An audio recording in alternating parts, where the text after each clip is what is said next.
पितृदोष एक ऐसा दोष है जो किसी के भी अगर जीवन में हो जाए तो ऐसा व्यक्ति मेहनत ही बस अपने जीवन में करता रह जाता है। मेहनत करना बहुत ही अच्छी बात होती है और हर आदमी मेहनत करता भी है, पूरा जी जान लगाकर सब कुछ करते हैं, सब मेहनत ही करते हैं। लेकिन मेहनत भी तभी रंग लाती है जब किस्मत बलवान हो जाती है, वरना मेहनत करते करते सब जैसे जैसे बड़े होते जाते हैं और उम्र ढलती जाती है तो कुछ अगर प्राप्त नहीं हो पाता है, जब भी जीवन में दुख रहता है तो ऐसा व्यक्ति बहुत ही ज़्यादा परेशान और चिंता में रहने लग जाता है, जिससे उसके जीवन में बहुत ही ज़्यादा नुकसान उसे होने लग जाता है।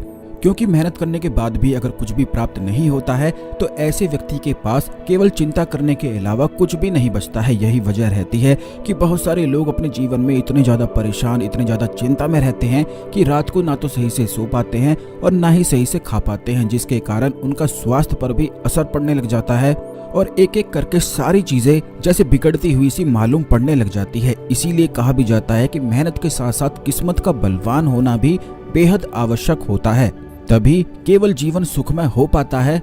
और बिल्कुल ठीक इसी तरह पितृदोष से यही कारण मिलते हैं, यही परिणाम मिलते हैं कि जिस व्यक्ति के जीवन में पितृदोष होता है तो ऐसे व्यक्ति को लगातार ही मेहनत करनी पड़ती रहती है और उसे कोई भी लाभ उसकी मेहनत का कभी भी नहीं मिल पाता है। जैसे कि कुछ लोग ऐसे होते हैं कि सभी का भला करते हैं, सभी का ख्याल रखते हैं, सभी का ध्यान रखते हैं और सभी से प्रेम करते हैं, लेकिन उनके प्रेम का, उनके ख्याल रखने का उन्हें कोई भी लाभ मिल नहीं पाता है। हमेशा ही उन्हें हर जगह से बुराई मिलती है, अपमान मिलता है। तो ऐसा भी बहुत सारे लोगों के साथ होता है। तो ये चीजें भी पितृदोष के कारण ही उत्पन्न होती हैं। ठीक इसी प्रकार कार्य में बहुत ज्यादा मेहनत करना और फिर भी सफलता ना मिल पाना, ये भी पितृदोष के कारण ही होता है। पितृदोष जिस भी व्यक्ति के जीवन में होता है उसकी जिंदगी बिल्कुल ऐसी ही हो जाती है। और पितृदोष भी कई प्रकार के होते हैं, हर एक व्यक्ति का अलग अलग तरह का होता है जो कुंडली देखकर ही पता लगता है। लेकिन वीडियो में बहुत सारे लोगों की कुंडली नहीं देखी जा सकती है, इसीलिए आज के इस वीडियो में एक ऐसे खास प्रयोग के और ऐसे खास उपाय के बारे में हम आपको बताएंगे जिसको अगर आप पितृपक्ष में करते हैं, ध्यान रखते हैं तो इससे संपूर्ण पितृदोष समाप्त होता है। वैसे तो पितृपक्ष में पितरों के लिए जितने ज्यादा उपाय, दान, पुण्य, तर्पण आदि किया जाए उतना ही कम रहता है, क्योंकि पितृपक्ष में पितर आते ही इसीलिए हैं जिससे आपकी सहायता कर सकें और जितनी सहायता आप प्राप्त करना चाहें उतनी कर सकते हैं। तो जल्दी से वीडियो को लाइक करके कमेंट बॉक्स में जय पितृदेवता, जय श्री हरि विष्णु अवश्य ही लिख दें। भगवान श्री कृष्ण, भगवान श्री हरि विष्णु ने स्वयं कहा है कि पितरों में पितर महापितर केवल मैं ही हूँ, इसीलिए भगवान विष्णु को महापितर कहा जाता है। और जो महापितर यानी कि अपने पितरों को साध लेता है तो उसका जीवन बिल्कुल सुखमय बनना निश्चित है और तय है। भगवान विष्णु ने स्वयं कहा है कि संपूर्ण ब्रह्मांड की, संपूर्ण प्रकृति के वृक्षों में अगर कोई वृक्ष है तो वो वृक्ष पीपल वृक्ष मैं हूँ। इसीलिए यही वजह है कि पितृपक्ष में या फिर बहुत सारे पूजा पाठ में, बहुत सारे उपाय में पीपल वृक्ष के जो उपाय प्रयोग होते हैं वे बड़े ही ज्यादा लाभकारी होते हैं। बल्कि पितृपक्ष में स्वयं भगवान विष्णु माता लक्ष्मी के साथ उसी वृक्ष में विराजमान रहते हैं। इसीलिए काफी लोग पितृपक्ष में पीपल वृक्ष की सेवा को सबसे बड़ी सेवा बताते हैं और पितृपक्ष में पीपल की सेवा करने वाला अखंड सौभाग्य को प्राप्त करता है। इसलिए पितृपक्ष में एक बार अवश्य ही पीपल वृक्ष की परिक्रमा आपको करनी है। कम से कम 108 परिक्रमा पितृपक्ष में पीपल वृक्ष की करना अत्यंत लाभकारी और सौभाग्यशाली बताया जाता है।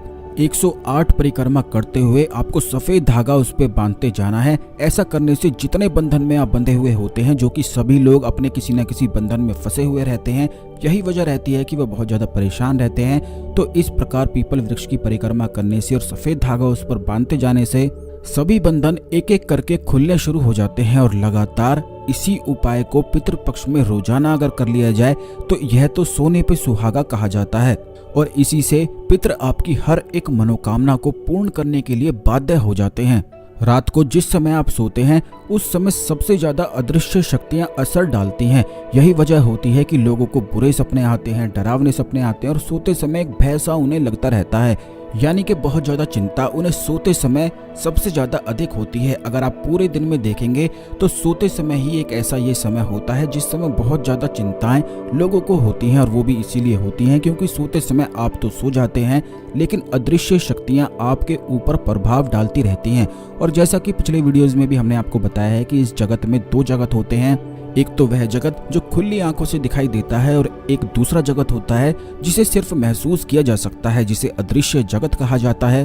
तो सोते समय अगर आपको बुरे या डरावने सपने आते हैं तो इसका यही मतलब होता है कि जितनी भी नेगेटिविटी या नेगेटिव शक्तियां होती हैं, बुरी शक्तियां होती हैं, वो आप पर प्रभाव डालना शुरू कर देती हैं। और अगर कोई व्यक्ति सही से सो नहीं पाता है, सही से उठ नहीं पाता है, सही से उसकी नींद पूरी नहीं हो पाती है, तो उसके सभी काम बिगड़ने बिल्कुल निश्चित हैं और तय हैं। तो दोस्तों, इस चीज़ से बचने के लिए पितृपक्ष में पितरों की सहायता ली जा सकती है। आपको केवल इतना करना है कि रोजाना पीपल वृक्ष से एक पत्ता तोड़कर आपको लाना है, इसे धोकर बिल्कुल साफ कर लेना है और इस पत्ते को अपने तकिए के नीचे रखकर सोना है, क्योंकि जब आप इस पत्ते को नीचे रखकर सोएंगे तो इससे जितने भी बुरे ख्याल, बुरे विचार, डरावने और भय वाले विचार जो होते हैं, वो पीपल का पत्ता अपने अंदर सोखने लग जाएगा। क्योंकि पितृपक्ष में पीपल वृक्ष में खास शक्ति विराजमान होती है जो कि भगवान विष्णु से जुड़ी हुई रहती है। तो अगर इस उपाय को आप करते हैं तो पीपल का पत्ता सारे दुख को, सारी चिंता को और सारे आपके भय को सोखना शुरू कर देता है। बस इस उपाय को आपको करना है। सुबह उठकर इस पत्ते को किसी भी वृक्ष के पास रखा जा सकता है या फिर अपने घर के गमलों में ही दबाया जा सकता है, यानी कि कहीं भी मिट्टी में आप इसे रख सकते हैं। रोजाना एक नया पत्ता आपको तोड़कर लाना है और जैसा कि रविवार आता है, रविवार को पीपल वृक्ष को नहीं छुआ जाता है, तो रविवार के लिए पहले ही दिन 2 पत्ते तोड़े जा सकते हैं, जिससे अगले दिन भी इस उपाय को किया जा सके। रोजाना पितृपक्ष में इस उपाय को आपको करना है। अगर इस उपाय को करते हैं तो इससे दिमाग बिल्कुल साफ हो जाता है। जिन लोगों को बहुत ज्यादा नेगेटिविटी, बुरे ख्याल, डरावने विचार आते हैं, उन लोगों को अवश्य ही पितृपक्ष में इस उपाय को करना चाहिए और केवल इसी उपाय को करने से आप अपने जीवन में खास परिवर्तन को देखेंगे। अगर एक दिन आप करते हैं, जैसे कि कल करते हैं, तो अगले ही दिन आप ये देखेंगे कि आपके जो दिमाग की हालात हैं वो सुधरने शुरू हो जाएंगे। यानी कि आप जो विचार बहुत ज़्यादा करते हैं, बहुत ज़्यादा सोचते रहते हैं, डरते रहते हैं, तो वो चीज़ें एक एक करके बिल्कुल ख़त्म होने लग जाएंगी। काफ़ी लोग तो इसीलिए काम भी नहीं कर पाते हैं। बहुत चीज़ें वे अपने जीवन में करना चाहते हैं, खुलकर जीना चाहते हैं, आनंद लेना चाहते हैं और आगे बढ़ते रहना चाहते हैं, लेकिन उनकी जो सोच है कहीं पर रुक जाती है, बुरी शक्तियाँ उन्हें पकड़ सी लेती हैं। तो उन चीज़ों से बचने के लिए इस खास उपाय को किया जा सकता है। इस खास जानकारी को अन्य लोगों के साथ भी अवश्य शेयर करें, जिससे सभी लोग इस जानकारी का लाभ उठा के अपने जीवन में आगे बढ़ सकें और आपके अच्छे कर्मास बढ़ सकें। क्योंकि जब आप शेयर करेंगे तो दूसरे लोगों की मदद होती है और आपके गुड कर्मास बढ़ते हैं। तो अवश्य शेयर करें, चैनल को अवश्य सब्सक्राइब करके रखें इसी प्रकार की खास जानकारी हमेशा पाने के लिए। तो मिलते हैं अगले वीडियो में। ओम नमः शिवाय, हर हर महादेव।